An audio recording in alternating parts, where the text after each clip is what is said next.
Khairun nas anfa' linnas, sebaik-baik orang yang paling baik manfaatnya. Banyak orang hidup sia-sia, bukan?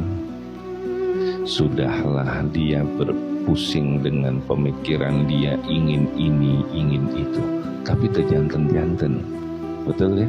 Nggak jadi, sibuk aja berkecamuk di dalam dirinya tentang keinginan-keinginannya, tapi disampaikan tidak. Sadar orang di bawah kita tuh lemah. Jadi daripada berpikir begitu, maka dua nasihat ini yang utama adalah iman kepada Allah. Fokus kuat iman. Dengan apa? Taat, meningkatkan kualitas ibadah dengan jalan takwa, dengan jalan mujahadah. Itu fokus ke situ. Kemudian berbuat manfaat untuk orang Islam. Tolong agama ini, nggak ada yang susah hidup, insya Allah.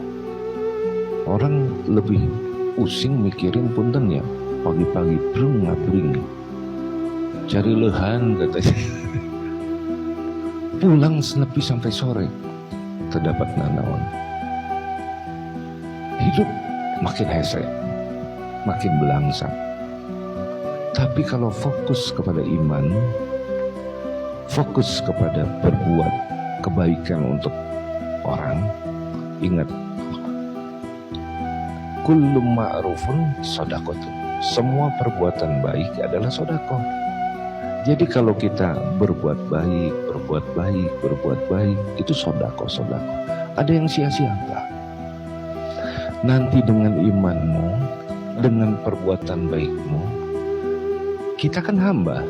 Dalam bentuk niat karena penghambaan kepada Allah, di situ datanglah pertolongan, disitulah datang inovasi, disitulah datang ide-ide kreatif, lah ketemu sama orang-orang yang dipertemukan oleh Allah untuk membantu kita. Bisa begitu.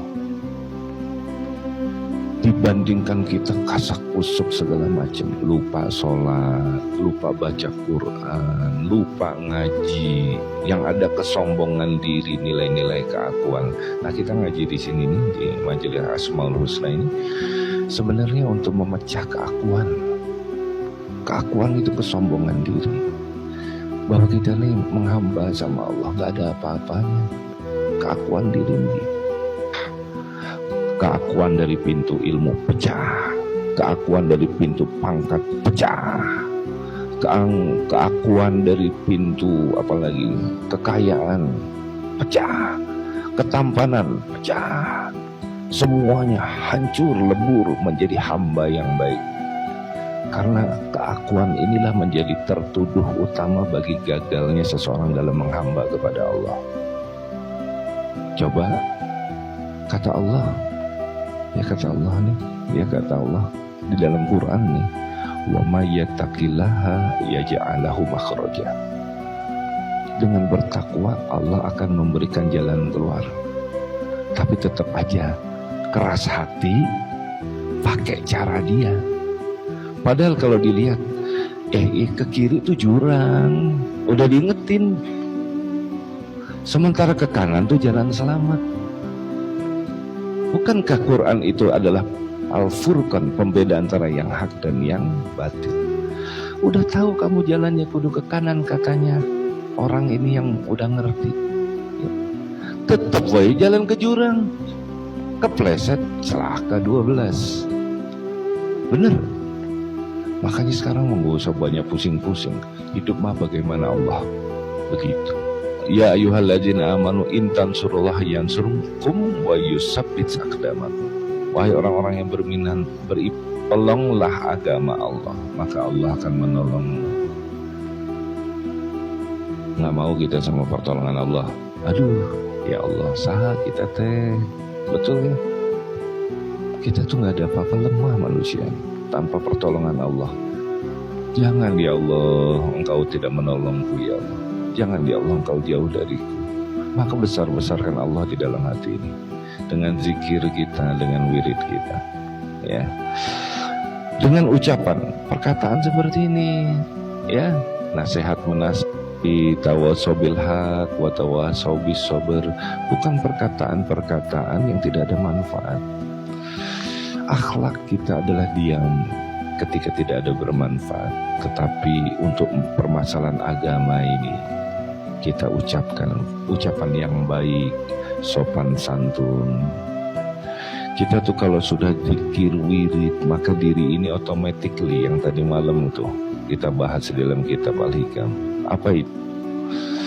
Berhias diri dalam adab, dalam akhlak. Yang tadinya beringas jadi, bagaimana dahsyatnya Islam membentuk Umar bin Khattab yang orangnya keras, penentang Rasul tadi ya. Dengan adanya Islam, iman, cahaya itu mengubah bentuknya menjadi jiwa yang lembut. Dahsyat di situ. Itu ya. Jadi dengan ucapan. Yang kedua dengan kedudukan. Banyak orang yang sia-sia datang ketika sudah tidak menjabat, sudah miskin belangsak, baru muncul kesadaran itu. Datang, aduh, ketika dia sudah tidak mempunyai kedudukan lagi. Ketika dia mempunyai kedudukan, apakah itu jenderal, apakah itu wali kota, ataupun gubernur, ataupun apapun, tidak dipakainya untuk membela agama. Yang ada malah dimusuhin agama. Dengan alasan takut kedudukan lepas. Begitu sudah selesai pensiun, sudah tidak punya kekuatan dan kewenangan untuk membela, baru dia tergerak hatinya. Terlambat semua. Terlambat. Mumpung punya harta, belanjakan di jalan Allah dengan menolong agama ini. Perjuangkan badanmu, ucapanmu di jalan Allah, maka Allah akan ridho padamu. Allah akan menolongmu.